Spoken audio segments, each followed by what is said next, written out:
আমরা এখন আলোচনা করব ল্যাংমুর অধিশোষণ সমতাপ শিকার, ঠিক আছে। আচ্ছা, ফ্রুনলিশ অধিশোষণ সমতাপ ক্ষেত্রে যদি নির্দিষ্ট একটি পরিসরে প্রযোজ্য, ঠিক আছে।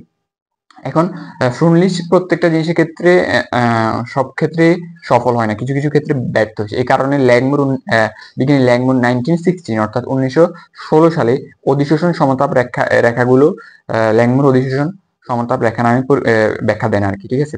এবং এই যে অধিশোষণ সমতাপ এই ধারণার উপর ভিত্তি করে তাপমাত্রা, গ্যাসীয় চাপ এবং অধিশোষণ ইত্যাদি মধ্যে সম্পর্ক স্থাপন করেন। আর এটা হচ্ছে ল্যাংমুর অধিশোষণ সমতাপ। আচ্ছা, স্বীকার্যগুলো নিয়ে আমরা আলোচনা করি। সেটা হচ্ছে অধিশোষণ স্তরে সাধারণত একানবিক পরিমাণ গভীর, অর্থাৎ আণবিক স্তর একাধিক নয়।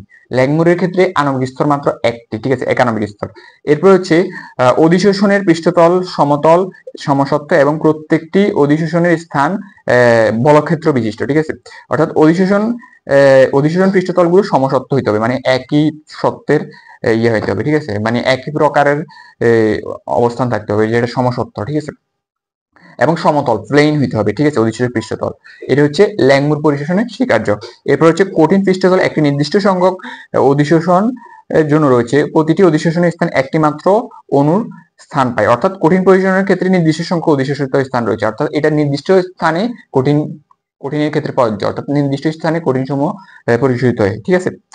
এরপর হচ্ছে প্রত্যেকটি অধিশোষণের স্থানে একটি মাত্র অণু স্থান পায়, অর্থাৎ নির্দিষ্ট জায়গায় নির্দিষ্ট অণু স্থান পায়। এরপর হচ্ছে অধিশোষণ তাপ দ্বারা আবৃত স্থানের উপর নির্ভর করে না, অর্থাৎ অধিশোষণের পরিমাণ তাপের আবৃত স্থানের পরিমাণের উপর নির্ভর করে না, মানে অধিশোষণ তাপমাত্রার উপর নির্ভরশীল নয়।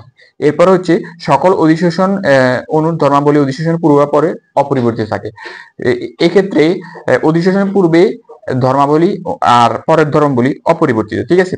এরপরে গ্যাসের যে চাপ এটা কম হওয়া অবশ্যই বাঞ্ছনীয়। এটা হচ্ছে ল্যাংমুর অধিশোষণ সমতাপের স্বীকার্য, ঠিক আছে।